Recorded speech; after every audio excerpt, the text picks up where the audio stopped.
Yo, what's going on, guys? It's Houston Sports Talk back another video day, and today we're going to be recapping today's NBA games. Let's get into it from February 11th. We're going to start off with really the only game that was out of touch today. I mean, we did have, out of the 4-game slate, there were 2 games that were double-digit wins, but the Knicks and Pacers were kind of entertaining, and the other 2 games that were today were close games. Now, this game with the Pistons and the Bulls was never close. Pistons win 132-92. The Bulls looked absolutely embarrassing. Had only 22 points in the first half with like 2 minutes remaining. Were able to score like 7 points in like the final 2 or 3 minutes and finished the first half with 29 points in the first half. It was embarrassing. Now, they would, find a way to, completely not embarrass themselves, because if they would have kept up the pace they were at, they would have scored. I mean, if they would have scored another 29 points in the second half, it would have been 58 points, but they probably would have not done that. But if they would have scored like 20 each in the next 2 quarters, it would have been only 69 points for them. It would have been terrible, but they scored 30 in the third quarter, scored 33 in the fourth quarter, so that kind of made them look better. But still, it was bad. It was really bad for this Bulls team today. And great win for the Pistons. It's 3 wins in a row now, 20-26. And look, I warned everyone about this Pistons team. I told everybody they were going to be elite. I don't know if I said elite, but I said they were going to be much improved for where they were at last year. And I got evidence. Go look at my most popular video on this channel, and it had 8,000 views. And I told everybody the Pistons were going to be very improved next season, and we're going to be a play-in team. And everybody called me crazy. There were a lot of Pistons fans that were in the comment section that said, appreciate it that you were talking about them, and no one's talking about it. But I did, and it's funny that this player had the night he had tonight. Malik Beasley was on fire tonight. Had a team franchise record 7 3-pointers tonight, with 7 for 10, 24 points, and 8 for 12. And he's had a phenomenal season. And when I did my video that got 8,000 views, I told everybody that Malik Beasley was a tremendous addition to this team, and he was going to be a huge part of this team. I kind of went over the depth chart of this team, and I had a couple people that told me in the comment section that he wouldn't even play on this Pistons team. And he wouldn't make an impact on this team. And, he wasn't that good of an addition. He's been phenomenal this year. Great night for him. Cade Cunningham has also been great this year and had a great night tonight. Look, we know it was a blowout. He only played 27 minutes and still had 20 points, 6 rebounds, 7 assists. Durant had 4 points, 11 rebounds, 5 assists. Tobias had 18 points in 25 minutes. Sar Thompson had 16, 3 and 4, and only missed 1 shot, went 7 for 8 in 22 minutes. Hardaway had 3 points in 18 minutes. Anything else for them? Isaiah Stewart had a good night, 14 and 6. Marcus Sasser went 5 for 5 with 14 points. Simone Fontecchio, 8 points and 10 rebounds. For the Bulls, it was a bad night for them, obviously. Matas Buzeles with 12 points. 11 for Josh Giddey. He only played 22 minutes. I mean, you didn't have a starter on each side that played 30 minutes in this game, though. You didn't have a player in this game that played 30 minutes, I don't think. The most a player played in this game was 27 minutes, and that's Kobe White on the Bulls' end, and Cade did as well for the Pistons. So, this game was pretty much over by the time it started. The Pistons were up by 16 after quarter one, and so it was an amazing game for the Pistons. I think with the Bulls, with some of the moves they made at the deadline, getting rid of Levine, we kind of expected them to lose this game. But I think with them being at home, maybe the Pistons were expected to win easier, have an easier win and potentially win by double digits. But I don't think anybody thought the Pistons would have won this game by 40. Certainly I did. I thought the Pistons would win this game, but I didn't think they'd win this easy. But so amazing game for the Pistons tonight. I want to get to KD reaching 30K points, but we're gonna save that. Knicks Pacers. Knicks win 128-115 against the Pacers. Great win for the Knicks. Karl-Anthony Towns had 40, 12, and 5. I did expect Karl-Anthony Towns to have a great night tonight. The Pacers do get dominated against centers, and especially with Miles Turner not playing tonight. Thomas Bryant did have a solid night without Turner being in the lineup, had 18, 9, and 4. But I expected Karl-Anthony Towns to just eat them alive. Josh Hart, I didn't think he'd have 40 points. I thought maybe he'd get 30 tonight, but I sure as hell didn't think he'd get 40. But he had 40, 12, and 5. Josh Hart had 30 and 10 and 5. Brunson had 8 points and 7 assists. Not surprised Brunson struggled tonight. If you keep track on Prize Picks, they do a Taco Tuesday thing, which are like discounted bets, and each time they do a Jalen Brunson one, he always plays terrible. And so, yeah, Jalen Brunson does not have good luck when he is involved in Taco Tuesday. He only played 22 minutes because he got in deep foul trouble, got all the way up to 5 personals, only had 8 points, shot 4 for 11, had 7 assists, though, 2 rebounds. Not a good night for Jalen Brunson at all.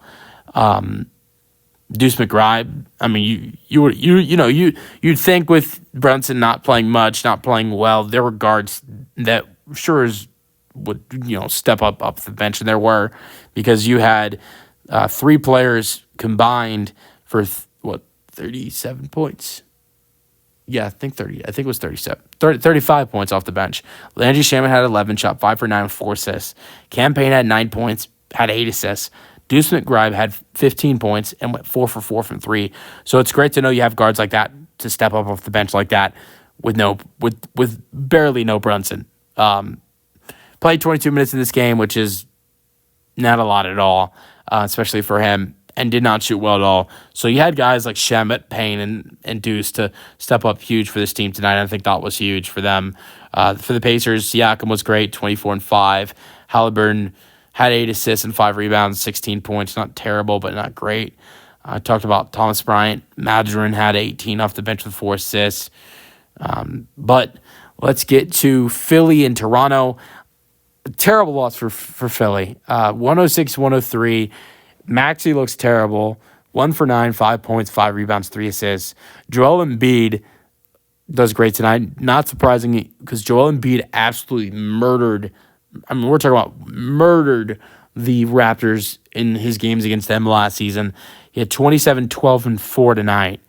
Oubre had 12 and 7 and 3. Paul George had only 14 points.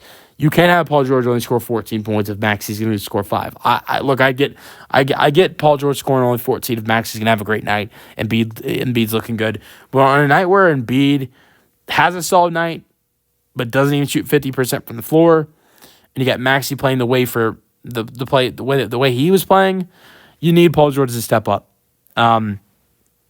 So that was unfortunate, but it's guys that they added in at the trade deadline that really stepped up.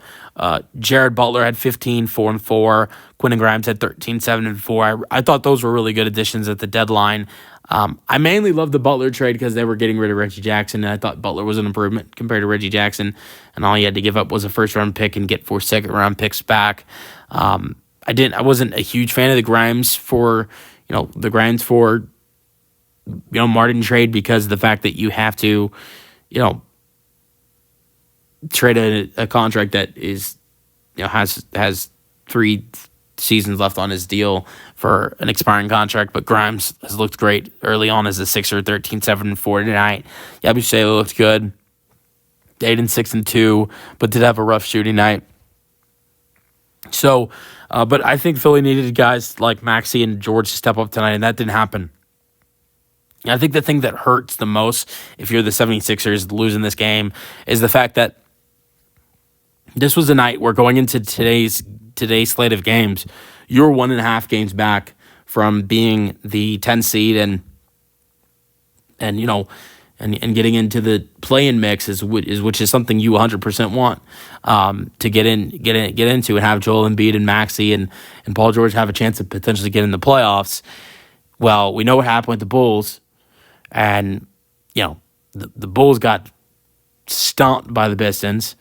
And the 76ers had a chance to beat a bad team and catch up to the Bulls, and would have taken them to half a game back from the Bulls, and that doesn't happen because they couldn't take care of the Raptors down the stretch. And that's unfortunate for the 76ers team. I really do. I really think that's really unfortunate for them. And I think they probably still catch up to them because the Bulls, I think, are a disaster within the season, and Philly, I think, will be able to catch up to them. But this could have been a good chance for them to get super close to the Chicago Bulls. But for Toronto tonight, Scotty Barnes was terrific. He had 33, 10, and 3. Quickly had 23 and 5. Sixers really struggled against point guards. Grady Dick had 17, 11 for Ochai. And so good night for the Raptors. But I wouldn't say this is... I think the Sixers mainly beat themselves in this game today. All right, Grizzlies Suns. KD reaches 30,000 points. Congratulations, KD, at 34 as well. 3 rebounds, 3 assists, 12 for 18 from the floor. Booker at 17 and 9.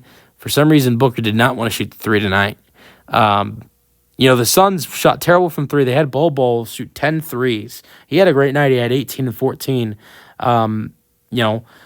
And they were really trying to knock threes down in this game. I mean, they had guys like Royce O'Neal and Bol force threes, which O'Neal's a good shooter and Bol can be a good shooter, and so but they were not really. I mean, those two guys combined for 6 for 29. That is not good. They were trying to hit threes in this game, and they were trying to knock them down. Tyus Jones went 2 for 7. For some reason, Ty Washington continued to shoot threes, and he's not a good shooter at all. 0 for 6. But you don't have your top guys like Kevin Durant or Devin Booker shooting threes. Like Booker did go 0 for 3, right? But that's the guy you want to keep shooting. You don't want Ty Washington to keep shooting. Like who would you rather shoot 6 3-point attempts, Devin Booker or Ty Washington? Because I know if Booker would have taken 3 more attempts, he would at least would have made 1 or 2. And you keep having guys like Ty Washington shoot. Why does he shoot 6 threes in this game? I think that Ty Washington played a great role in this game because he was a huge help defensively for the Suns. An amazing defensive player and had some really solid facilitating and solid rebounding, but there's no reason for him to shoot 6 threes. He had a really nice role in this game on other ends, but that is something that he does not need to be doing. And I think the Suns would have won this game if they would have gone to more shooting the 3 ball with Kevin Durant and Devin Booker, and not have guys like Royce O'Neal, Bol, and Ty Washington force threes.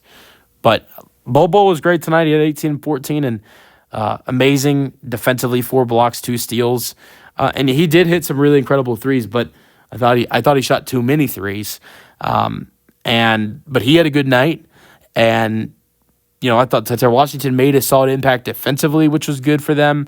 Royce O'Neal had a solid night as well. They hit 11, 6, and 4. But and Durant was amazing tonight. Booker was solid. I think they would have potentially beat Memphis tonight if you give Booker and Durant more. Like the Suns team tonight shot a lot of threes, and a lot of them didn't go in. And I think the guys you want taking more of those type of shots are guys like Durant, Booker.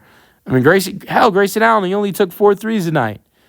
So, but yeah, and for the Grizzlies tonight, they were amazing. Their defense is so elite. Ja had 26, 7, and 6. Jaren Jackson Jr. had 17 and 6. Bane had 28 and 4. Edey had 4 and 9. Wells had 8 and 4. Off the bench, Santi Aldama is such a bucket, 14 and 5. Went 4 for 6 from 3. Clark had 14 and 7. Vince Williams had 7 and 9. G.G. Jackson had 3. Kennard had 4 rebounds and 3 assists. Scottie Pippen Jr. had 6 points. A lot of depth on this team, and this Grizzlies team I think is going to be really scary in the playoffs. But I think the Suns might have beat them tonight if they would have made smarter decisions. But it was a solid game. Durant had a great game. Ja played fantastic, and the Grizzlies' defense fully why they won this game. I mean, obviously Ja was great, and some of their other guys, Santi Aldama had some huge shots in this game, and Desmond Bane was great. But some of the defensive plays that this Memphis Grizzlies team makes are why they're winning so many basketball games. Like there's this one play where Bobo's at the inbounds, And the Grizzlies defense causes a 8-second violation off of a missed shot. Off of a missed shot, no deflections, nothing to make it difficult to get the ball past half court in 8 seconds. Just amazing defense. Like, we're not talking about any deflections or anything that held the the Suns back from getting the ball up the court in 8 seconds. And other plays where they make your life hell to get the basketball up past half court. And their half court defense is insane. And look, I think I as a Rockets fan, I'll tell everybody this. They are what I wish the Rockets were, because as a Rockets fan, the Rockets are just as good defensively as the Grizzlies are, maybe even better. But what make the Grizzlies maybe more dangerous than the Rockets are, as a Rockets fan, I'll say this, is because their three-point shooting is elite, and that is dangerous. They are an amazing defensive team that is an elite three-point shooting team. Taylor Jenkins has never had a good three-point shooting team like this Memphis team has this season in his prior years in Memphis. Obviously, in Jenkins' prior years, they've always had Ja to make amazing plays for them and defensively to be good, especially when you have Jaren Jackson Jr. and always had a defensive identity and being led by Ja. But never have they been this good as a three-point shooting team. And I think with how good they are shooting-wise and defensively, they I think have a solid chance of coming out of the Western Conference. But let me know your thoughts on today's NBA games in the comment section, and peace out.